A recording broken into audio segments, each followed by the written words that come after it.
அனைவருக்கும் வணக்கம். தமிழ் கேஎஸ்ஆர் சேனலில் இன்று ஒரு புதுமையான பதிவு.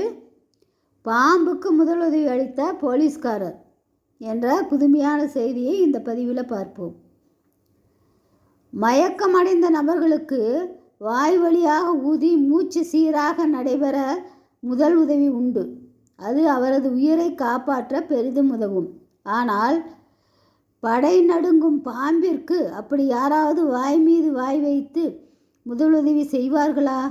ஆச்சரியமாக அத்தகைய தைரியமான முதலுதவி சிகிச்சை அளித்துள்ளார் மத்திய பிரதேசத்தைச் சேர்ந்த போலீஸ்காரர். செடிகளுக்கு பயன்படுத்துவதற்காக பூச்சிக்கொல்லி கலந்த தண்ணீர் ஒரு வீட்டின் அருகே வைக்கப்பட்டுள்ளது.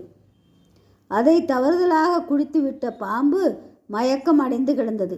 அதை அறிந்த உள்ளூர் போலீஸ்காரரான அதுல் சர்மா என்பவர் பாம்பின் வாய் மீது வாய் வைத்து மூச்சு செலுத்தி முதலுதவி அளித்து பாம்புக்கு புத்துயிர் ஊட்ட முயல்கிறார்.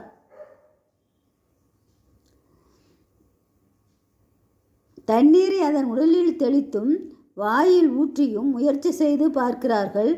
இது பற்றிய வீடியோ காட்சி இணையத்தில் வைரலானது. ஆனால் பாம்புகளுக்கு மனிதர்களைப் போன்ற நுரையீரல் அமைப்பு கிடையாது என்பதால் அவற்றுக்கு இதுபோல் சுவாசம் அளிக்க முடியாது என்று பலரும் கருத்து பதிவிட்டு வருகிறார்கள். அதாவது மனிதனுக்கு உதவி செய்வதே பிறர்கள் யோசிக்கின்றார்கள். ஆனால் ஒரு பாம்புக்கு உதவி நேச அந்த போலீஸ்காரனின் உயர்ந்த பண்பு பாராட்டுக்குரியது. அதுபோல் நாமும் நம்மால் முடிந்தளவு மற்றவருக்கு உதவி செய்து நலமோடு வளமோடு வாழ்வோம். நன்றி, வணக்கம், வாழ்க வளமுடன்.